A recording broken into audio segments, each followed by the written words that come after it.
Hey everybody, welcome to Drive Thru Review 275. Today we're going to talk about Hot Tin Roof. Now this is a new game from Mayfair, and it plays 3 to 4 players. It's kind of a quick, sort of abstract-y kind of Euro game. Plays definitely less than an hour. And it's got a cool actually theme. I really like the theme of this game, where you have different cats that are trying to basically, meet up. So you got, alley cats kind of roaming around the city, and you're trying to sort of meet up your cats and score points, or in this case food, for the cats. So without too much going into anything more, let's look at how the mechanics work, and then I'll come back and tell you what I think. Okay, here's the board, how it might look at setup. A couple things to notice here is, first we have the board, and so you can see there we have these different roofs here, so Newmans and Oscars and Hendersons, Gundersons, and all these different places. We also have these little networking paths here that your cats are basically going to be trying to join up with each other. So you may have a cat over here in Colavini's, and then maybe trying to match him with his paired cat over here at Kim's. You also see these little networks here, these little wires and poles and things like that. You can also see there's little gaps there. So you can see there's a little gap there, over there, and over there. And you're going to be laying down your catwalks to get across there. And you can also see these sardines here, and you're going to set out a certain number based on the number of players. Basically, players, once they make a match with their cats, you're going to be eating these up and taking them, and then whenever the last one's taken, that's going to signify the end of the game. Now each player is going to start with 10 of these sardines. These are basically like the money in the game. You also get these pairs of cats here. So each player has 2 pairs. So you can see here we have these cats here that are laying down, like these 2 here. So that's 1 pair, and then you have this other pair here of these cats that are sort of sitting. So these are what you're going to be trying to get out onto the board and then meet them up and match them. Now in addition to the cats and the money, you're also going to get catwalks. So every player has these catwalks here. You can see this has 1. And this basically means if another player crosses your catwalk, they have to pay you 1 sardine. And then you also have these little shelters here, and these are what you'll put on top of the roofs. And if a cat ever goes through or lands on one of these, they're going to pay you 2 sardines. Well, the very first thing that you have to do each turn is you have to ante 5 sardines. Now if you don't have 5 sardines to ante, you're doing something wrong. But if you don't, you take 2 from the supply, and that's the end of your turn. You don't get to do anything more. So you want to have some sardines set aside here, and then you're going to be putting these on each spot. So basically 1 for each of these spots, and that'll be all 5 sardines. And then you can take 1 of these 5 actions. Now I'll talk about these 3 actions here in a second, but the first thing you might do is you might put a catwalk out. So when you take an action of any of these spots, you're going to take and grab all of the sardines there and add that to your supply. So as you can see, as players take their turns, they're going to start adding up sardines, and then certain spots that are neglected for a couple of turns are going to build up a surplus of sardines. So you may just take that to get the extra sardines. Because I didn't say that the way that you win the game is to have the most money or the most food. These sardines are basically worth 1 point or 1 money, and then these fish up here are worth 10. So anyway, you're going to take and remove these and then take the action. So in this case you could do the catwalk or the shelter. Well, if you take the catwalk action, you just take one of your catwalks, and then you go ahead and put it somewhere out here on the board. So if we take a look and zoom in there, basically what you're going to do is join up one of these missing connections there and just put your catwalk there in the middle, and now cats can travel over that. The other action over here would be the shelter. So if you took that, you take all the sardines off of there, and then you would take and put one of your shelters here on an empty rooftop. So I could put it in any of these spots there, and you just simply lay out either a shelter or a catwalk. Now finally we have these 3 actions here. These are called home tiles.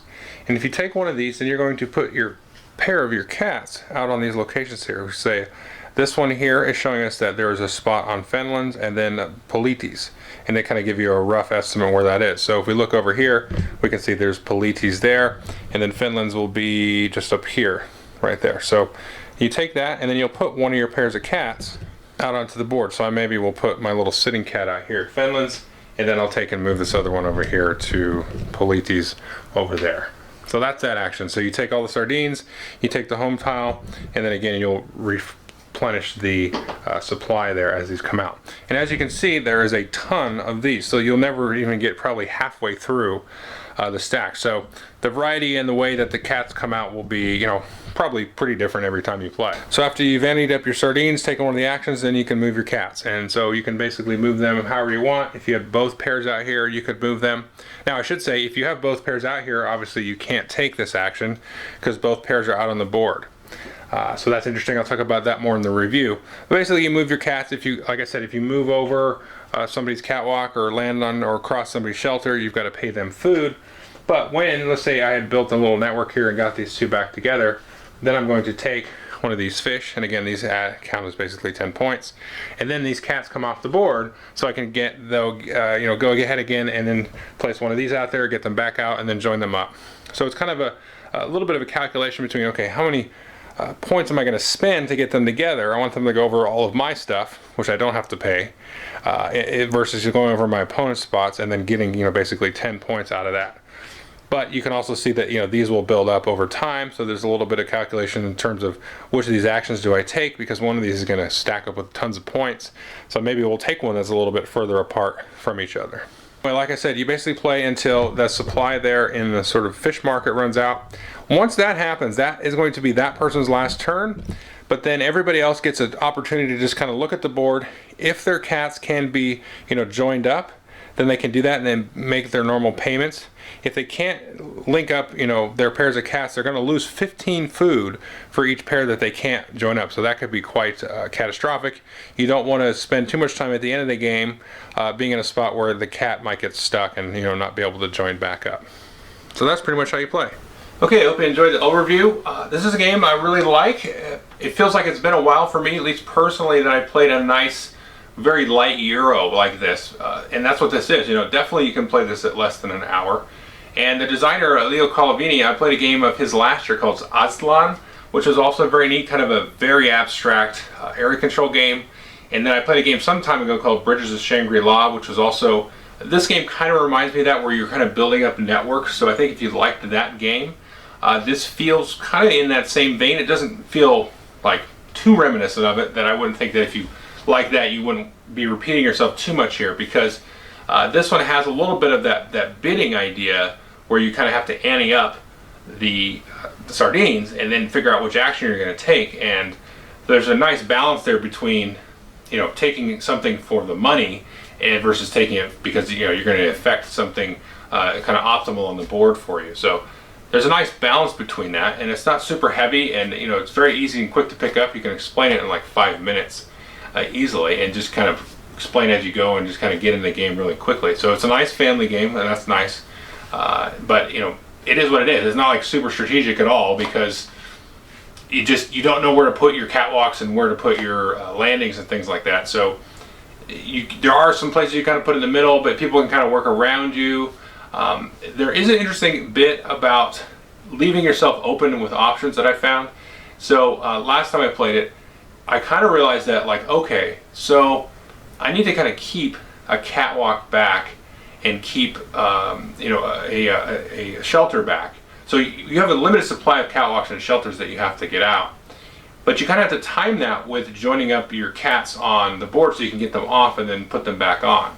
So really that's what I found kind of interesting in terms of balancing, is like, okay, so if I take this, this will give me a lot of coins, but then both pairs of my cats will be on the board, and then I'm not really going to have, it doesn't look like there's a good situation where I can join them up quickly. So it's in terms of like the pacing and timing of how the people are going to take those actions, it feels very Puerto Rico-ish in that way. And I'm not really a fan of Puerto Rico, but I really liked how it worked in this game, where you kind of have to say, okay, well, I'm going to do this, and that'll give me a little bit more flexibility next turn. But well, that's really a lot of coins and sardine that are piling up there, so I might as well just boom, I'm going to take that, because those are points that you're taking.